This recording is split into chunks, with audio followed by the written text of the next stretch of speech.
Hi everyone, I'm really excited to share with you today 15 ways that I add finishing touches to my amigurumi patterns to really make them pop. And these will be ways that you can finish off projects that you're designing yourself, or just ways that you can add really unique twists to a pattern that you've bought or found online. So let's start with a big one that I see coming up a lot with people who make just their first amigurumi project, and that is tightening the rounds at the end. When we make shapes out of crochet for amigurumi, for crochet toys, we work in the round, and we do that by adding increases and decreases. But the fundamental place that we all start is a magic circle. And what that means is you're going to count up from your magic circle. So say magic circle of 8 stitches, and then you're going to go to 16 stitches by putting 2 in each. And then you're going to go to 24, quick maths, stitches on your next increase, and so on and so forth. But when you come to decreasing and closing at the end, the final one that you're going to naturally make in that progression is going to be the same number of stitches that you started with. But obviously that's going to leave a gap. How I deal with that is I just make an extra round of crocheting 2 together, so that would give you a gap of 4 in our example, and then I pop on a tapestry needle or a yarn needle and I just sew around those stitches. If you think that the hole is still too big when you've done that round of single crochets and you're worried about the gap with the sewing and you don't want to have sort of spaces in the stitches after you pull it tight, add in another round of decreases, so 2 together, or a decrease and then a single crochet. It might make a little bit more of a ridge at the end, but it'll enable you to close it nice and tightly. And then of course, after our shape is closed, we need to hide that tail. You might be surprised to hear that I don't tie knots very often at all when I'm crocheting. The main way that I keep that tail within the project is, again, I attach that needle and I sew backwards and forwards through the width of that shape. And because it's filled with toy stuffing, the fibres of the yarn catch on the toy stuffing and they just help to keep it really secure inside. Next, I've got quite a lot to say to you about amigurumi eyes. And the first thing that I think is a really lovely twist is to add a line around the edge of the eye to bring it out. This is a donkey that I made last week, and as you can see, I have gone around the edge of the eye, and what that is just 4 stitches with this cream colour. So I've attached it to my needle and I've gone in and out at 4 places around the edge, and I did that twice, and it just adds a bit of a highlight to the eye. I did it because donkeys do naturally have this line around the edge of their eyes, but you can do it to any animal and it really makes that eye stand out. Now, for the more humanized versions like dolls or anthropomorphized animals, you can add eyelashes. This is my little Christmas elf design, and I've given her, just see, 3 eyelashes at the side, and that's just black yarn backwards and forwards over 2 stitches to give her eyelashes. You can also make eyeliner in the same way with hand sewing. If you want it to look more defined or stand out more for the eyelashes or eyeliner, you can use a heavier weight of yarn, so that's a thicker yarn with more strands, and it will really make it rise out a little bit more and look a bit more defined. I love this one. This is my version of Sisu, my giant Madagascar day gecko. And what I did for her was I gave her eyelids. And I did this really simply by sewing backwards and forwards a couple of times across the top of the safety eye. I then came out of the other side, so I think I did one and then the other, backwards and forwards a few times, and then the same thing going through the material to keep that thread really firmly in place. And you can see what it's done is it made the safety eyes look an entirely different shape. And added eyelids. Mouths are a really, really interesting one. You can give your crochet toys open mouths by adding a separate section for the jaw, like I've done for this crocodile here. And the bonus for that is when you've got an open mouth, you can add in things like teeth, and in fact on my dragon, a tongue. And that was perfect because lizards like forked tongue, right, but also gives sort of the feeling of breathing fire. So pretty cool way to highlight it there. Open mouth. So that's just built from rounds, just like the rest of the body, but it's unstuffed, squished flat, and then sewn in a line just under the chin here. And that gives an open mouth. We can also add mouths by hand sewing. And the doll here is a nice example of a really simple hand sewn mouth. So that's just going over 3 or 4 stitches following the round, 2 lines of the yarn, and that's a little closed sewn mouth. Then we have another example how we've got the line of the mouth coming down from the nose here, and again that's just sewn on. Of course, a lot of the toys that I make and you maybe make too are animals, and their mouths are sort of encompassed as part of the muzzle. And for some of the toys, that's a separate piece that you sew on. And if you're following a pattern, that'll probably be on your pattern. But if you're thinking of designing your own, you can do a section like this. This is my Highland cow that I made that is very much now my daughter's. And that's a separate section there sewn onto the main part there, and it's a really nice way to highlight that as a different part. Let's talk nostrils next. There are so many ways to do nostrils. Probably my favourite and by far the most low maintenance way to do nostrils is just sew 2 lines. It's the donkey again. He's to hand. He's got a lot of things going on. So the donkey has got 2 lines sewn, one here and one here. And that's just going across, I think, a width of about 3 stitches across the round. It's 2 or 3 lines.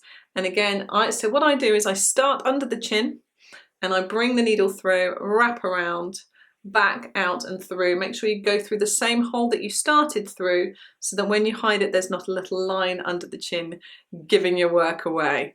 So that's a line way of doing nostrils. I do also sometimes do nostrils from a magic circle. So I'll literally just make the original magic circle and then I'll slip stitch to close. So that's another way of doing it. And then you can do it also by using some safety eyes, and that's what I did with my hippo pattern. I used really teeny tiny, I think like 6mm width safety eyes, and I attached those onto the muzzle as well as the bigger safety eyes for the actual eyes, and that really worked really nicely as nostrils. That, of course, you can also sew a nose not just as 2 nostrils but as a full nose. Mr. Fox here has a full nose, and you can see that what I've done, can you see? I think you can see. What I've done is just sewn backwards and backwards and forwards and forwards. So for these, I tend to start with making lines for the sides as a V first, and then filling in a couple of lines going up, and then going backwards and forwards across down to there. And then I always give this little tick of a mouth there, sort of line smile at the bottom, like we saw in a guinea pig before. I don't have an example of this, but it's worth quickly interjecting because I know a lot of people do it, and that is to use makeup to, like actual human makeup, our makeup that you may or may not use, to highlight your cheeks and even to add actual makeup to the doll's face. Now, my understanding, but try this out very carefully in a toy that you don't love too much, is to use a tiny bit of powder, really small amount, build it up in tiny layers, be really careful not to get it on the rest. But I'm not going to say anything else because it's not something I do. That's a cool thing that I don't do much because firstly, I don't own a lot of makeup, and secondly, I'm terrified of getting it on the rest of the thing and then, oh no, doesn't bear thinking about, right? Patterns and markings make or break designs, and I showed you before my Madagascar day gecko, and she's made with just sewn backwards and forwards really simple lines for her markings, and that's hand sewn in to give her stripes. Now, obviously some animals are more stripy than others, and one of the really fabulous ways of making stripes is with colour changes, but you're really limited by their position because they are worked in the round. So they're always going to be slightly on an angle, but never on a sheer angle, and you just don't have as many options. So I'm making at the moment a zebra, and I really wanted to do the markings so they looked more like an actual zebra markings, and you can't do that following the rounds. And initially what I was going to do was surface crochet on the stripes, right? I did that for one limb. I'm not very happy with how it came out. So what I'm trying at the moment, if you've ever wondered what work in progress toys look like, this is me trying to imagine where the stripes are gonna go on this zebra. Here's a limb that I've done nothing with yet. And this is what I'm doing at the moment. I'm not 100% sold on it, but I really wanted this sort of spiral that doesn't go in line with the round. So what I've done is I've made a long chain of like 80 loops, and then I crocheted back into them with single crochets, and then I hand sewed it around. So what I'm going to do is do the symmetrical limb for the arm, spiraling it in the other direction, and then I'm going to see what it looks like and I'll make a judgment from there. But that's ways to add stripes So you don't have to be confined by the shapes that you literally are crocheting. You can add them on afterwards. And the same is true for spots.